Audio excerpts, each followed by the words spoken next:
What's going on, everybody? Here to give you another tutorial today, this time for the Nintendo Gamecube. Very little compact system, definitely some little things to get around, to get into and everything. But let's get started by showing you what you need. You will need something kind of odd. You will need a, it's called a security bit, a 4.5 millimeter security bit. Definitely make sure you get a 4.5 millimeter.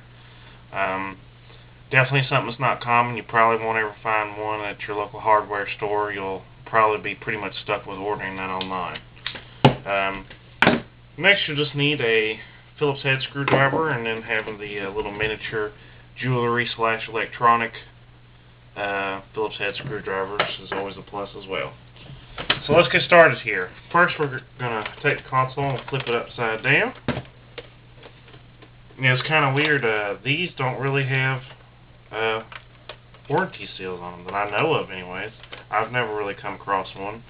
I always thought that was kind of weird because most of the rest of them do, for very good reasons as well. So I wonder how GameCube monitored whether or not they were tampered with or not.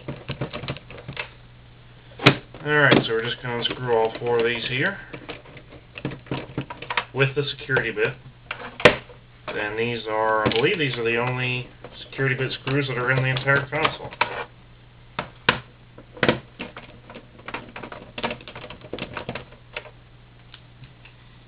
Okay, now we're going to flip it over carefully and get these screws out of here so we don't lose them. And I always like putting my screws in a little tin of some kind. Something with four sides is always good. That way, if things get rattled and they roll around, they're not going to roll off the table and get lost. Alright, so now this should just slide right off, just like that. And we'll set this aside now. Just get a good place for this up here. And now we can see the insides. Kind of everything is a little bit modular in this. It's what I mean by that is everything has its own little system kind of that all plugs in together as one to make up the GameCube. So the first little modular system we're going to take apart is, or remove anyways, is the controller ports and stuff, and the memory card ports as well. All you really got to do for this is just kind of pop it like that and then slide it out. Nothing really to it at all.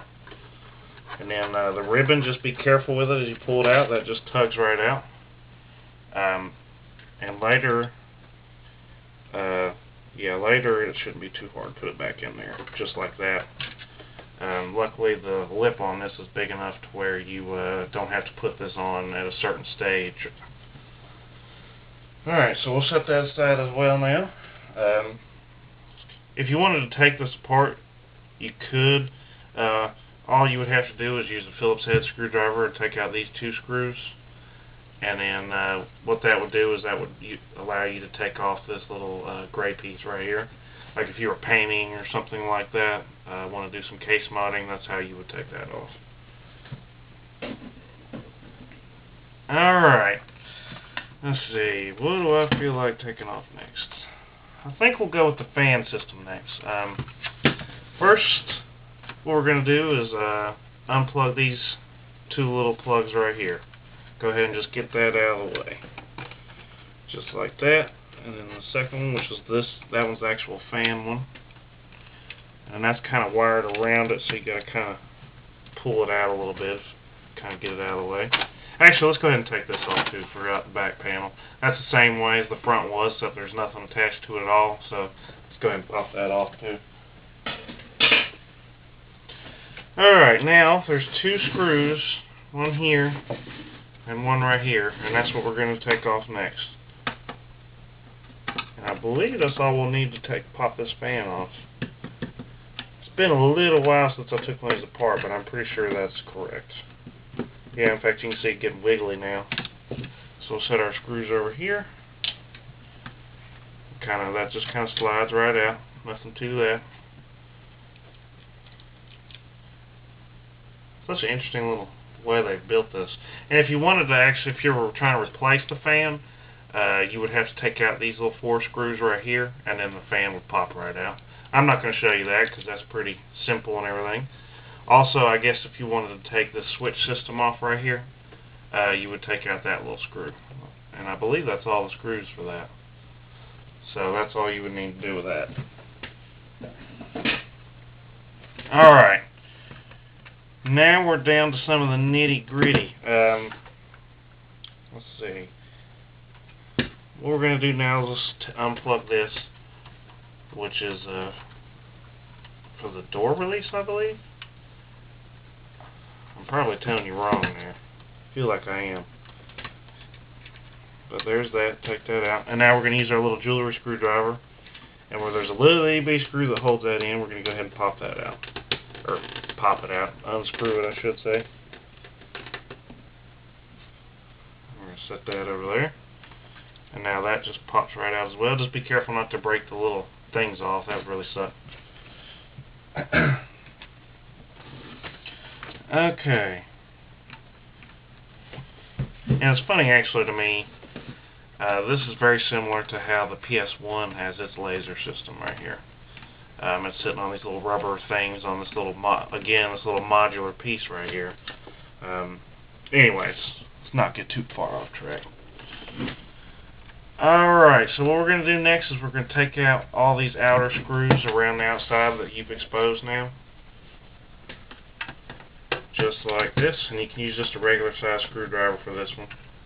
I wouldn't recommend the small ones because you would probably strip the screw or the screwdriver out, because these are pretty standard screws right here.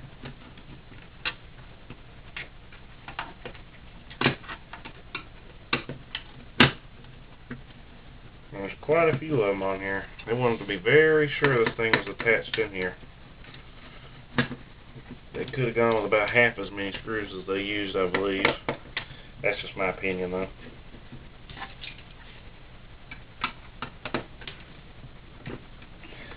And what we're actually unscrewing here is the shield, basically, that goes around the motherboard, as well as the bottom case piece, or shell piece, whatever you would prefer to call it. And that's going to give us better access to some of these other inside parts.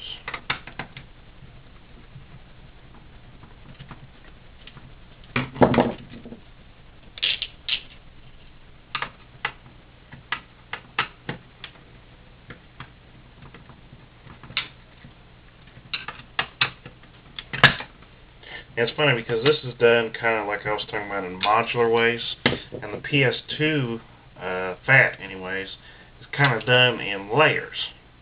And that's the first and only time that's ever really been done with any of them. As you see, we got it mostly loose here. You should be able to get this back end out kind of. But now we're going to take out, there's 4 little way smaller screws that are kind of attaching the memory card ports, so we're going to take those out next. Those are smaller, so you'll want to use a jewelry screwdriver for those. Make sure you don't strip them out anyway.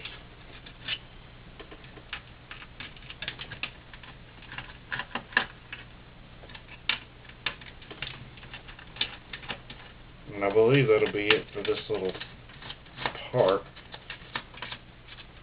You can kind of pull those off too. In fact, I would even suggest leaving those in there. That way you can kind of remember where these go. Kind of just a little tip to make sure you don't mix up, because there's several different types of little bolts and screws in here. Alright, now this pops right off. And this is the whole, I wouldn't really call this a disk drive just because of the way this is built. But that's how you take that apart. And if you're trying to get in there, I'm going to make another tutorial on how to replace the laser and stuff. I'm not going to go through that in this one. Alright, now we're down to the heat sinks and stuff like that.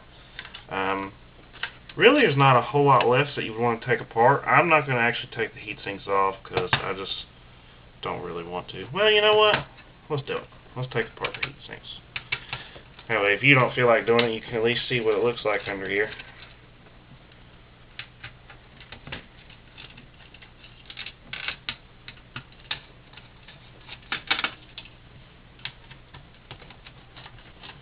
all you'd have to do if you want to do this as well is just take out these screws as you're seeing here.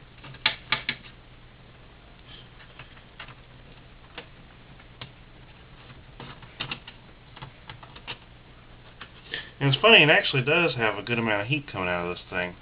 I mean, this being the least powerful of this generation console and everything, you would think it wouldn't really need so much of this.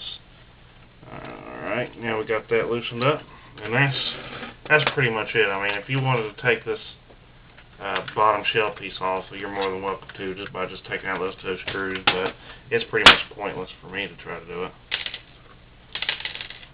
Get all of them screws out of here. Hopefully I didn't lose one of the washers. That would suck. Uh-oh. Looks like I lost a screw, though. Nice. Looks like I did lose a screw here. And that's... oh no, it's down right there. Okay.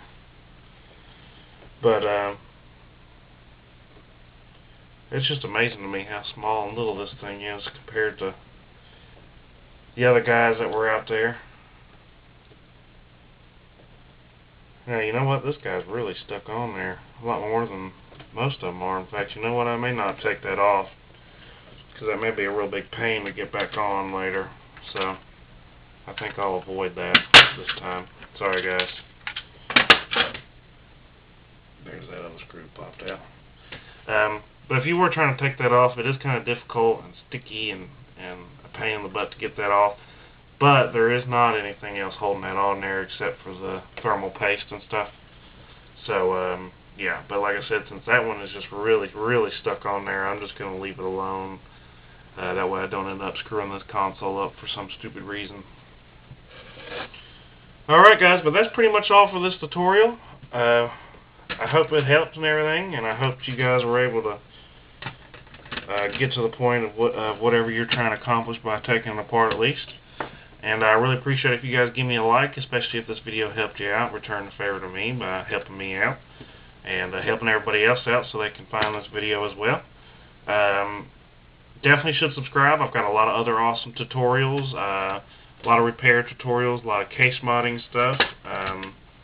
Definitely a lot of fun, and so it'll definitely be worth it to check that out for you guys, I believe. But anyways, until next time.